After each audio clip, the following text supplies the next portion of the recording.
Welcome back from the break. I'm Bella Walser. Over the past decade, ketamine has become a much larger conversation in both negative and positive ways.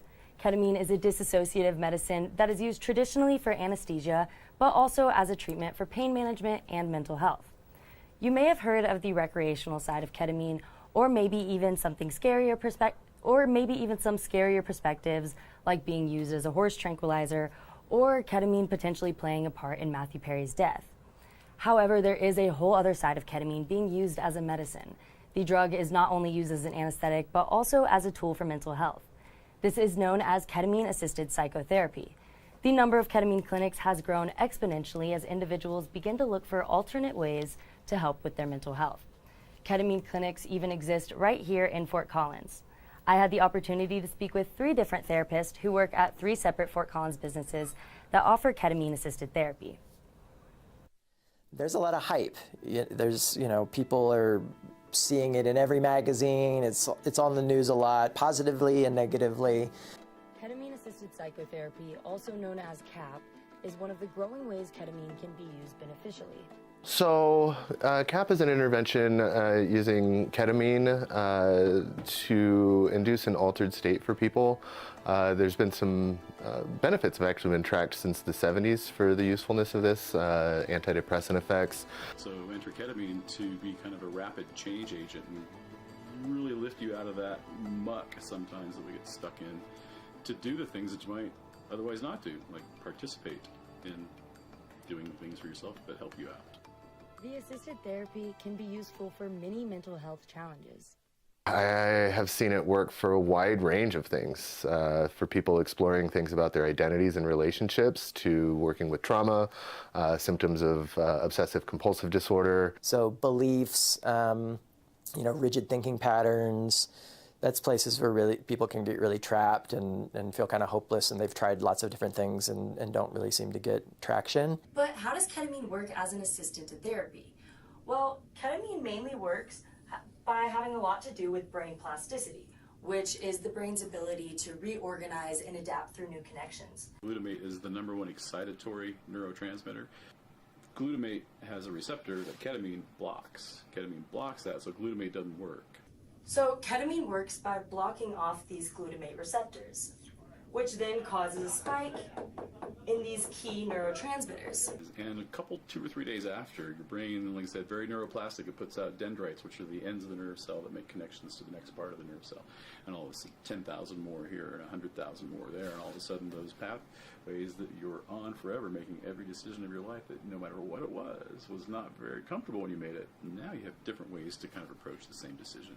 So by influencing these glutamate levels, ketamine is able to promote brain plasticity and create new connections. So you're making new connections, making new pathways, which, whether it's depression, anxiety, addiction, suicide, those are built on old pathways and old programming, and this allows you to kind of create new ones.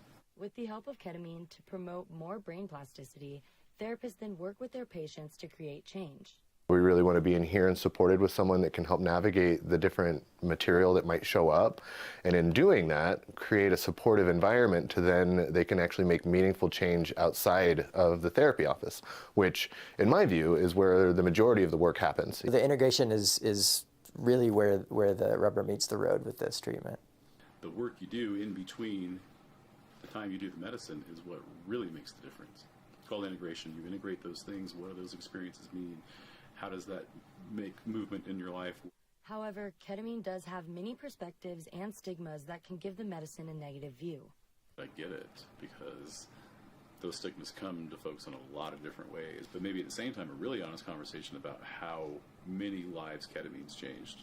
I think people are worried that it's going to be scary. It's not everybody's cup of tea, or they might have fears or misconceptions or things like that, and so I would educate them, just kind of plant the seed. There's no pressure, because it's not something that it's a very different approach, and so it's not something that everyone is going to come ready to do right away. For potential patients, therapists recommend to do your own research and make sure you find a safe and reliable office. So if you're looking for this treatment, you're going to want to look for, from my perspective, look for ketamine-assisted psychotherapy. So you're getting the combination of the psychotherapeutic support and the ketamine, not just the ketamine. And I think that asking therapists what they're trained in, how they've been trained, also that they've got their basic life-saving skills. I think that ketamine-assisted therapy can add another layer that then allows them to feel empowered in their life in useful ways, beyond just kind of coping with stress, but actually getting on with the life that they want to live. It's important to keep in mind that all the therapists I talk to recognize that there are many risky ketamine clinics out there that are not all as regulated. Because ketamine is legal for medical use, any nurse practitioner or doctor can prescribe ketamine off-label, which makes it very easy to get. I had the chance to speak with the former president of the American Society of Anesthesiologists, Dr. Randall Clark, who has done research on some of the negative impacts of the drug when used as an anesthetic. So just having a clinic set up someplace to be able to give these therapies, in my opinion, is not a good thing. It really needs to be a comprehensive program with lots of safety measures in place and a fairly rigorous approach to how you take care of patients. Clark recommends a multidisciplinary approach for ketamine-assisted therapy, which means there should be both a doctor and a therapist to help create a support framework for patients. Clark sees ketamine as a powerful drug that can be extremely beneficial in many situations, but should also not be taken lightly. As of right now, ketamine is the only psychedelic that is nationally legalized for use. However, Colorado is among the few states that have recently made strides in the world of psychedelic medicine. The Natural Medicine Health Act was approved by Colorado voters in November 2022. The proposition decriminalized psilocybin, or more commonly known as psychedelic mushrooms, for people over the age of 21. Coloradoans are still unable to buy psilocybin over the counter, however, it is legal to consume and grow small amounts. Under this proposition, Colorado regulators can also decide to create similar programs for 3 more psychedelic medicines starting in 2026. It's interesting with it being decriminalized compared to cannabis, which is legalized, which means you can, amongst other things, you can go to a store and buy cannabis.